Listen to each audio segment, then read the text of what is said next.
Hi friends, welcome to my channel. ఈరోజు మనం అంటే 7వ తారీఖు 10వ నెల అక్టోబర్ 7వ తారీఖు 2024 టెట్లో ఎస్జిటికి సంబంధించి కొన్ని క్వశ్చన్స్ మనం కవర్ చేసిన, అంటే మా ఫ్రెండ్స్ కూడా కొంతమంది కనుక్కొని ఏ ఏరియాల నుంచి క్వశ్చన్స్ ఇచ్చాడు, వాటిని నెక్స్ట్ రాయబోయే టెట్ పేపర్ల వాళ్ళకి కొంతవరకు యూజ్ అవుతుందనే ఉద్దేశంతో ఇప్పుడు నేను ఒక 2-3 ఫ్రెండ్స్కి కనుక్కొని నేను బిట్స్ అనేవి గ్యాదర్ చేసి ఇప్పుడు ఒక వీడియోలా చెప్తున్నాను. మీకు నెక్స్ట్ రాయబోయే వాళ్ళు ఈ వీడియో చూస్తే వాళ్ళకి యూజ్ అవుతుందన్న ఉద్దేశంతో చేస్తున్నాను. తప్పకుండా ఈ వీడియోని లైక్ చేయండి. వీడియోని లైక్ చేస్తే మీలాంటి డిఎస్ అభ్యర్థులు చాలామందికి ఈ యూట్యూబ్ అనేది షేర్ చేస్తుంది. కాబట్టి ఇప్పుడు వీడియోలోకి వెళ్దాం.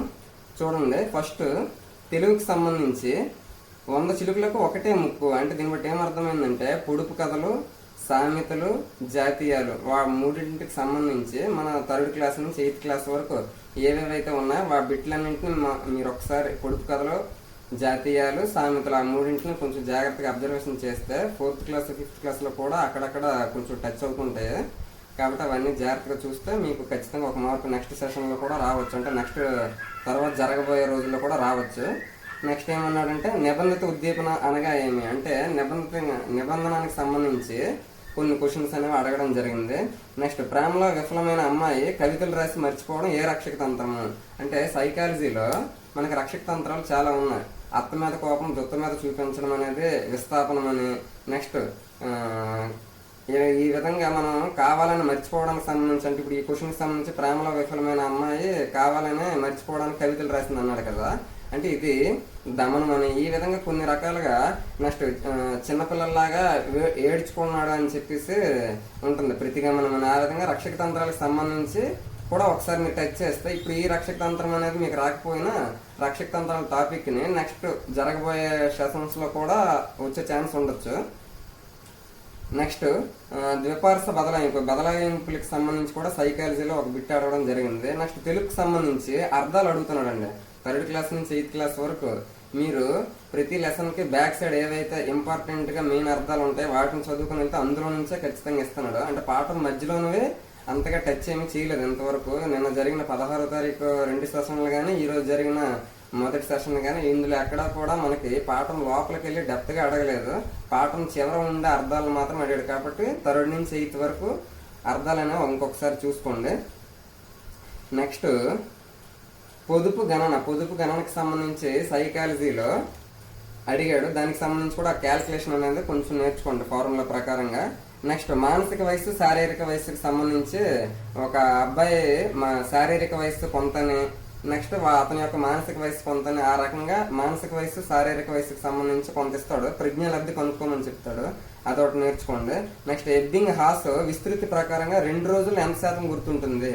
ఈ విధంగా ఎబ్బింగ్ హాస్ అనే మానసిక శాస్త్రవేత్త మనిషి జ్ఞానానికి సంబంధించి ఎంతవరకు గుర్తుంటుందనే విషయాన్ని మొదటి రోజు నుంచి, అదే మొదటి అరగంట నుంచి నెక్స్ట్ ఆ నెల 31వ రోజు వరకు ఎంతెంత గుర్తుంటుంది, ఎంతెంత మర్చిపోతున్నాడు అని చెప్పేసి పొదుపుకు సంబంధించి, అలాగే పొదుపు గణనకు సంబంధించి కొన్ని లెక్కలు అనేవి అతను చెప్పడం జరిగింది, ఫార్ములాస్.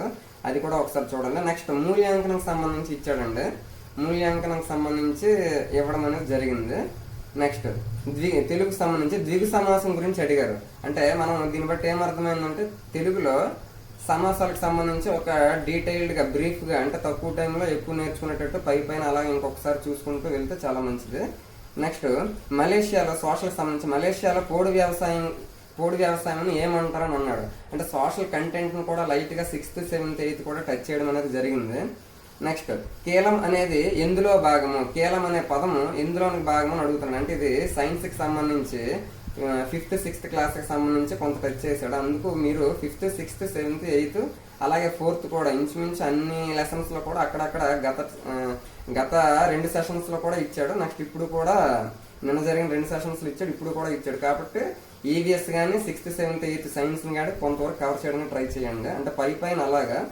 నెక్స్ట్ మెథడాలజీకి సంబంధించి నేపియర్ పట్టీల ఉపయోగం ఏమని అన్నాడు. అంటే మనకి ఏంటి అర్థమైందంటే టీఎల్ఎంకి సంబంధించి టీచింగ్ లెర్నింగ్ మెటీరియల్కి సంబంధించి మనం మెథడాలజీలో ఇది ఒకటి గుర్తుపెట్టుకోవాలి. ఆ మెథడాలజీకి సంబంధించి నెక్స్ట్ గత పేపర్లో మనకి గణిత పేటికలో ఎన్ని పరికరాలు ఉంటాయని ఆ విధంగా కూడా ఇచ్చాడు. ఒకసారి ఆ మెథడాలజీకి సంబంధించి టీఎల్ఎం గురించి కూడా చూసుకోండి. నెక్స్ట్ సిసిఈను ఆంధ్రప్రదేశ్లో ఎప్పుడు ప్రారంభించారు? కంటిన్యూస్ కాంప్రహెన్సివ్ ఎవల్యూషన్ అనేది సిసిఈ ఆంధ్రప్రదేశ్లో ప్రారంభించారు. దానికి సంబంధించి ఫుల్ డీటెయిల్డ్గా, అంటే సిసిఈ అంటే ఎబ్రివేషన్ అయినా అడగచ్చు, లేకపోతే మళ్ళీ సిసిఈలో నిర్మాణాత్మక మూల్యాంకనం అని ఆ విధంగా కూడా మీకు రకరకాలుగా అడగచ్చు. మళ్ళీ పాఠం మధ్యలో ఉండేటప్పుడు మూల్యాంకనం ఏం చేస్తారని, నెక్స్ట్ పాఠం అయిపోయిన తర్వాత సమ్మేటివ్ మూల్యాంకనం అని, సమగ్ర మూల్యాంకనం అని, పాఠానికి ప్రారంభించక ముందు నిర్మాణాత్మక మూల్యాంకనం అని, ఆ విధంగా సిసిఈ ఉంటుంది కదా, దానికి సంబంధించి కూడా ఇంకొకసారి చూసుకోండి. నెక్స్ట్ నేను అనుకుంటున్నాను 6th క్లాస్లో గ్రామ పంచాయతీలో ఎన్ని పాల్గొనడానికి ఎంత వయసు ఉండాలి? నాకు తెలిసి ఇది 6th క్లాస్ బిట్. గ్రామ పంచాయతీలో పాల్గొనడానికి ఎంత వయసు ఉండాలని అంటే 21 సంవత్సరాల వయసు ఉండాలని 6th క్లాస్ సంబంధించిన బిట్ ఇది. మీరు ఆ ఏరియాను కూడా 6th క్లాస్ సోషల్ కూడా పైన అలాగా కొంచెం హైలైట్స్ లాగా మీరు ఇంతకుముందు అండర్లైన్ చేసుకుని ఉంచుకుంటారు కదా, అది ఒకసారి అలా టచ్ చేయండి. నెక్స్ట్ ఇంకా చాలా ఎక్కువ వాలు కలిగిన గ్రహాలకు సంబంధించి టాపిక్ కూడా మనకి 6th, 7th, 8th క్లాసుల్లో కవర్ చేయడం అనేది జరిగింది. కాబట్టి ఒకసారి గ్రహాలకు సంబంధించిన టాపిక్ కూడా చూడండి. చదవడంలో రుగ్మతను ఏమంటారు అంటే, మనకి చదవడానికి సంబంధించి డిస్లెక్సియా అని, రాయడానికి సంబంధించి డిస్గ్రాఫియా అని, లెక్కలు చేయడంలో ఏమైనా లోపం ఉంటే వాడిని డిస్కాల్కులియా అని 3 రకాలుగా చెప్పడం జరిగింది కదా. ఇందులో మనకి ఈ రోజు ఏమడిగితే చదవడంలో రుగ్మతకు సంబంధించి అడిగాడు డిస్లెక్సియా గురించి. ఆ విధంగా ఆ 3 పదాలు ఉన్నాయి కదా, డిస్లెక్సియా, డిస్గ్రాఫియా, డిస్కాల్కులియా అని, వాటి కోసం కూడా ఒకసారి చూసుకోండి. నెక్స్ట్ పంచగంగాన్ని దేన్ని పిలుస్తారు? పంచగంగాన్ని దేన్ని పిలుస్తారు అదొక బిట్ అడిగాడు.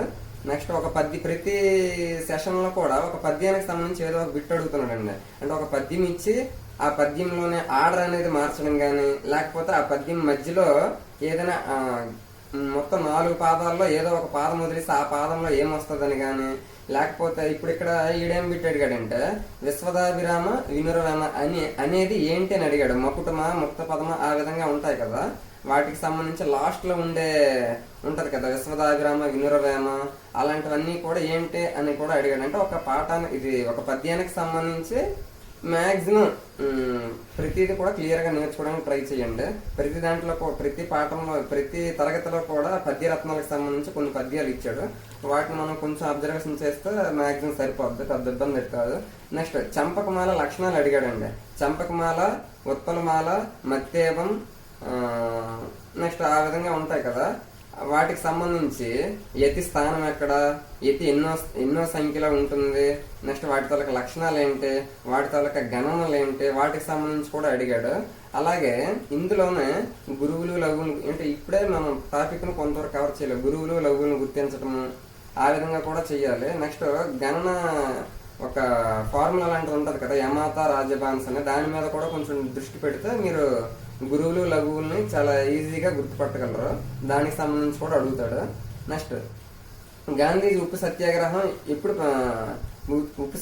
ఎప్పుడు ప్రారంభించారు అన్నట్టు కూడా, అంటే ఉప్పు సత్యాగ్రహానికి సంబంధించి కూడా కొన్ని అడగడం అనేది జరిగింది. ఈ విధంగా నేను చాలా వరకు మా 2-3 ఫ్రెండ్స్కి అడిగితే ఈ విధంగా చెప్పారు.